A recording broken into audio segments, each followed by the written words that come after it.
کرام اور صوفیاء اعظام نے اس کو بیان کیا۔ عرض کیا باری تعالیٰ تیرے ہاں تیرے بندے ابراہیم کی بڑی دھوم ہے، تو اگر ہمیں اجازت دے تو ہم میں سے کوئی جا کے اس کو آزمائے تو صحیح کہ اس کی وفاداری اور تابعداری اور اس کی محبت تیرے ساتھ کیسی ہے۔ اللہ پاک نے فرمایا کہ فرشتے تو جاؤ آزما لو۔ فرشتہ گیا، ابراہیم علیہ السلام کے پاس ریوڑ تھا، بکریوں کا ریوڑ تھا۔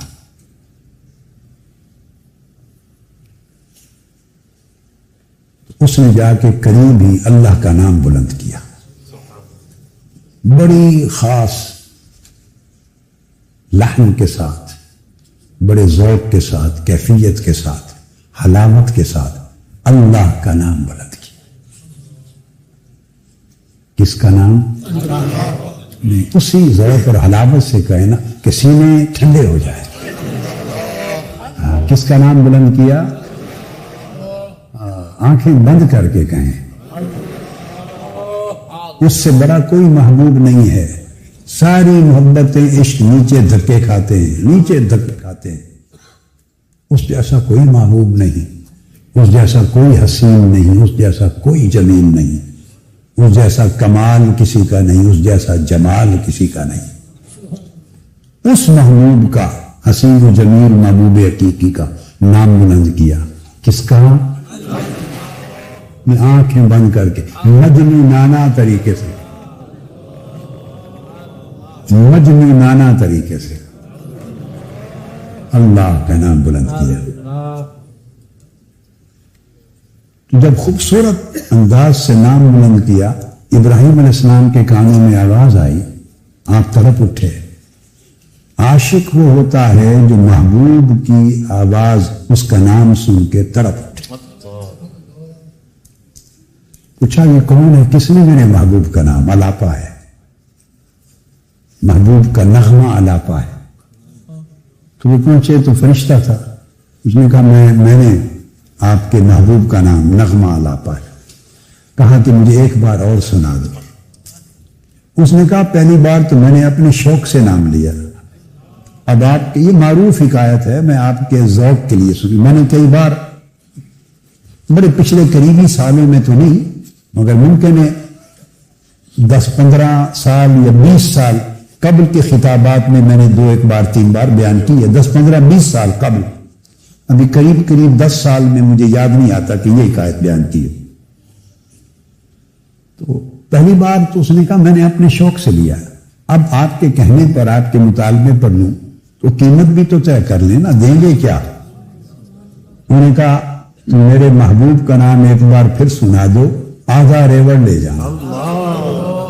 اس نے پھر نام لیا۔ بولیے کیا نام لیا؟ نہیں، اسی طرح لے نا جو میں کہنا چاہتا ہوں، سارے مل کر لیں، مل کر اسے مانے نہیں، لمبا کر کے مد کے ساتھ، اور پھر کیسے نام ملیں گے؟ تیزی میں نہیں، پھر نام لیا۔ ابراہیم علیہ السلام نے آدھا ریوڑ دے دی، ریوڑ دے کے مستی میں چلے گئے۔ پھر جب کیف سے باہر آئے تو فرمایا کہ ایک بار پھر سنا دو میرے محبوب کا نام۔ اس نے ریوڑ دے لیا تھا۔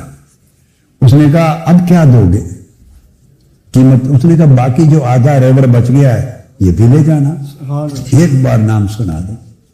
پھر دوبارہ نام لیا۔ کون سا نام لیا؟ میں عاشقوں کی طرح سننا چاہتا ہوں، ایسے نہیں، روکھا نہیں، آنکھیں بند کر کے عاشقوں کی طرح نام لیں۔ دیکھیے آقا علیہ السلام نے فرمایا، ایک حدیث پاک ہے کہ اللہ کا ذکر اس طرح کرو کہ دیکھنے والے، اس زمانے میں منافق مذاق اڑاتے تھے مسلمانوں کو، کہ دیکھنے والے جو منافق لوگ ہیں اور اعرابی ہیں وہ دیکھیں اللہ کا ذکر کرتے ہوئے تو کہیں یہ مجنون ہے، پاگل ہیں۔ فرمایا اس طرح اللہ کا ذکر کرو کہ ناسمجھ دیکھے تو سمجھے پاگل ہو گیا ہے۔ کیا ہو گیا ہے؟ پاگل ہو گیا۔ تو اس طرح مجنونانہ، آپ تصور کر سکتے ہیں مجنون لیلا کا نام کیسے لیتا ہوگا؟ تصور کر سکتے ہیں؟ تو مجنو کا لیلا کا نام لینا، اس کی کیا نسبت کسی عاشق کے حقیقی کا مولا کا نام لینے کے ساتھ؟ تو پھر نام لیا آپ نے، بقیہ ریور بھی دے دیا۔ پھر جب عالم مستی سے پھر دوبارہ رجوع کیا تو فرمانے لگے ایک بار پھر لے لو، نام سنا دو۔ اس نے کہا اب تو آپ کے پاس بچا ہی کچھ نہیں، اب کیا دوں گے؟ تو فرمایا اس کے لیے اس ریور کی رکھوالی کرنے والا چرواہا بھی تو چاہیے نا، مجھے نوکر بنا کے لے جاؤ، میں تمہارے ریور کی رکھوالی کروں گا، مجھے میرے مولا کا نام سناتے رہنا۔ آپ سمجھیں نا بات کو؟ اللہ کا ذکر کریں تو عاشقوں کی طرح ذکر ہونا چاہیے، جیسے عاشق اور بیتاب ہے، تڑپتا ہے، اس طرح ذکر کرتا ہے۔ اور بس آخری ایک نقطہ اس کے ساتھ وہ یہ کہ اللہ پاک نے یہ پورا مکان بنایا ہے ہمارے جسم کا، ہمارے جسم کا مکان بنایا ہے ہمارے لیے، بولیے۔ اس مکان میں مختلف شعبے رکھے ہیں، آنکھیں رکھی ہیں ہم دیکھتے ہیں، کان رکھے ہیں ہم سنتے ہیں، زبان رکھی ہے ہم بولتے ہیں چکھتے ہیں، ہاتھ پاؤں اعضاء، سارا مکان بنایا ہمارے لیے۔ مگر اس مکان کے اندر اس نے ایک کوٹھا بنایا ہے، اس مکان کے اندر ایک حجرہ بنایا ہے، وہ صرف اپنے لیے، وہ صرف اپنے لیے۔ وہاں وہ بندے سے کہتا ہے کہ میں نے بنایا تو اپنے لیے ہے، کیا تو اس کو ایسا کرتا ہے کہ میں اس میں رہوں؟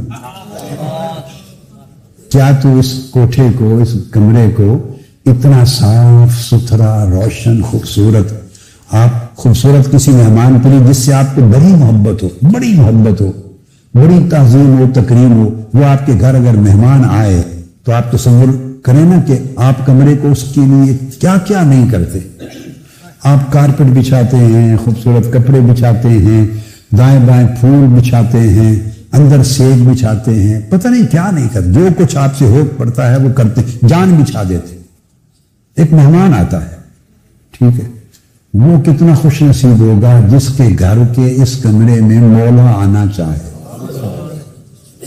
اس کے لیے دل کی سیج کیسے بچھائیں گے؟ وہ پاک ہے ان سیجوں سے، وہ پاک ہے کمروں اور بستروں سے۔ وہ فرماتا ہے کہ مجھے زمین و آسمان کی ساری کائنات سمو نہیں سکتی اپنے اندر، مگر مومن کا دل مجھے سمو لیتا ہے، مومن کا دل سمو لیتا ہے، یاد کے ساتھ، اپنے ذکر کے ساتھ، اپنی محبت کے ساتھ، اپنی معرفت کے ساتھ، اپنی لگن کے ساتھ۔ اور یہ کہ میں تمہارے دل میں آتا ہوں، رہتا ہوں، پھر جس دل میں مولا آ جائے وہ ہزارہا کعبوں سے ایک دل بہتر ہو جاتا ہے، ہزارہا کعبوں سے وہ ایک دل بہتر ہو جاتا ہے، کیونکہ اس دل میں خود مالک مولا کی گزرگاہ ہوتی ہے، اس کا آنا جانا ہوتا ہے۔ اس دل کو پھر ہر روز مالک 70 مرتبہ اپنے عاشقوں کے دل کو دیکھتا ہے، 70 مرتبہ روزانہ اس پر نگاہ ڈالتا ہے ہر روز، اور دیکھتا ہے کہ دل کا جھکاؤ کدھر ہے، دل کا التفات کدھر ہے۔ تو جس کو 70 مرتبہ مولا دیکھے اور ہر بار اس دل کو وہ پائے کہ وہ اسی کو تک رہا ہے، ہر بار جب دیکھے تو دل کو اپنی طرف ہی تکتا ہوا پائے، اندازہ کرنے کے پھر کرم کا عالم کیا ہو۔